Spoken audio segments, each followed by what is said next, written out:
And based on all these things, we want to be served what's right for us. Okay. Now we go to solution invention. Now let's come abstract again. I'm now back to my theory side of talks. And I say, okay, you know, we live in this. There's a current solution here. It's there. That's the red one. It's the current solution. That's what that means. And my boss comes to me and says, Eric, you're a ham tech. You're the lead technical lead. You know, find a problem to this solution. He says, okay, this is my knowledge boundary. This is the boundary of information that I'm aware of. And so I have this knowledge boundary that exists. And I immediately, when people come to me with problems, I don't know what it is about the human that just says, these are the constraints. But automatically, we have some presumptions about what the constraints should be, right? And there are some people that you work with that like, boom, the only solution is this thing. It's right here. That presumed constraint boundary is small, and it may not include the current solution. But that they presume that constraints exist immediately. Now these little S's here, these are all different solutions. So these solutions are solutions that would solve the current problem. It would solve the problem with the current solution. So all these solutions exist. This solution exists. It's outside of my knowledge boundary, and it's outside of my presumed constraints on the system. Which means, because it's outside, well, number one, I don't know about it. It's outside of my knowledge boundary. I'm not aware that that solution exists. Number two, it's outside of my presumed constraints, so I'm likely not going to select it, right?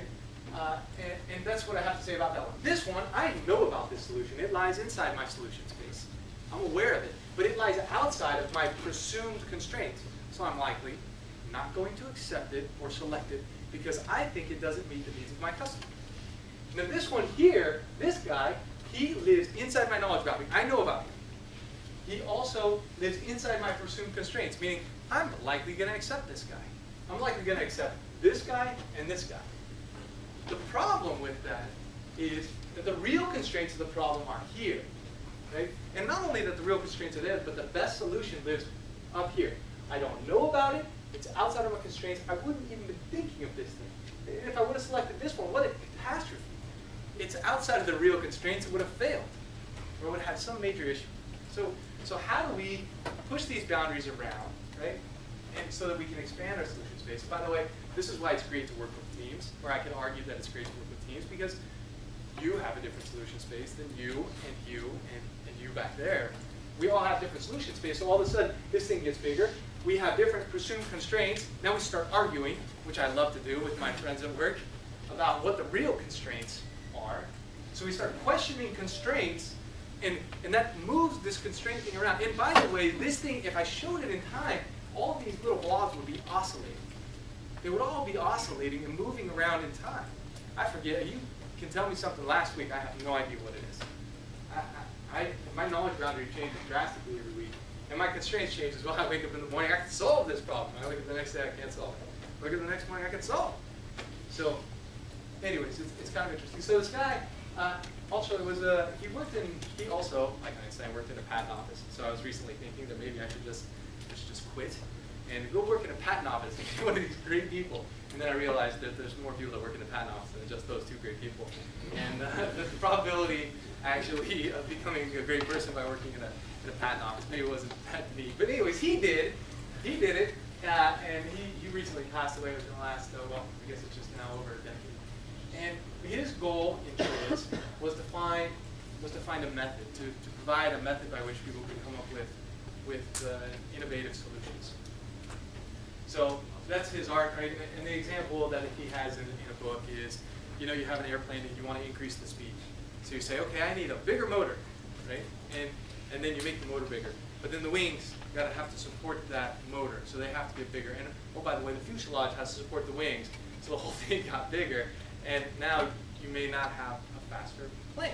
You've got a bigger plane with bigger motors that consumes more energy, right? So he's saying, you know, go look for these contradictions and resolve the contradictions, and then you'll come up with some interesting ideas. And there's some books here, The Engineering of Creativity. I have it here. You can come look at it if you like. And in the Red Book, I don't own the Red Book. I ordered it recently. One of my friends said the Red Book was very useful. I think chapter 13 of the Black Book is neat. The beginning couple chapters are kind of tough to slog through, but let you guys decide. You guys go and search. And so his process, I simplified his process greatly. There's like 15 steps in his, but if I throw 15 steps, I think I might get a chair. Somebody very upset with me, so I simplified it to these 5, which was define the technique, and that's really the process that you're working on. Oh, my process is to make a ham sandwich or something, right? Define the improvements, and then when you're defining the improvements, define the contradictions that keep you from making those improvements. Then he has this contradiction matrix. This is awesome. So it has this matrix, and you go look, and we'll do it. We're going to do it.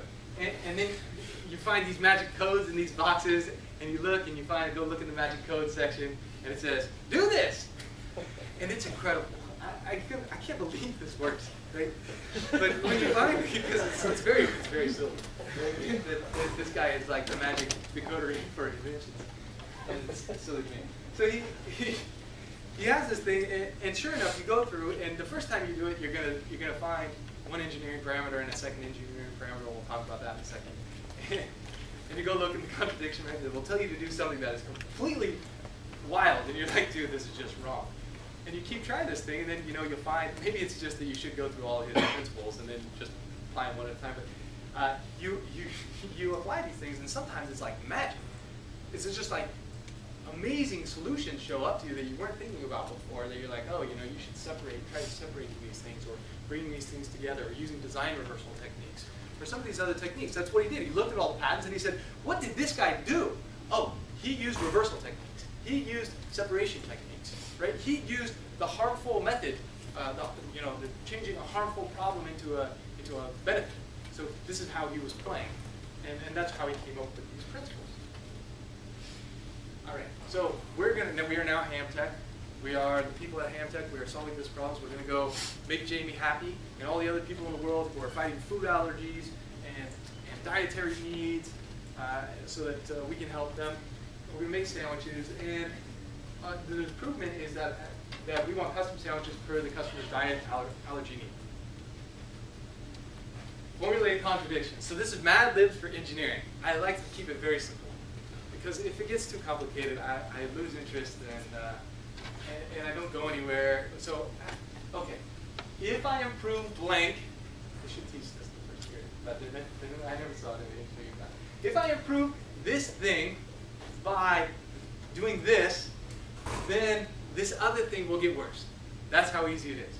Everybody in this room can do this. My son is 2.5. I play with him about formulating contradictions. He thinks I'm crazy, but he can do it. All right. So you go to this book on page 200 and 201, and there's a magic table of engineering parameters. And if you zoom in, I zoomed in for you, you'll find that here are engineering parameters. You look up here and you say, okay, weights of moving objects, forces, speeds, tension, pressure, power, waste of substance, reliability, adaptability, convenience of use. That what he did was he tried to categorize these. He was trying to be like Mendeleev, I suppose, right? And try to categorize these engineering parameters in some kind of useful organization. I don't know. It's certainly not periodic, but it's useful. So I went through this exercise for you. You're welcome. And I said, contradiction number 1. Why isn't that restaurant meeting my need? Damn it! Why aren't they doing it? And it's really hard when you think about this problem.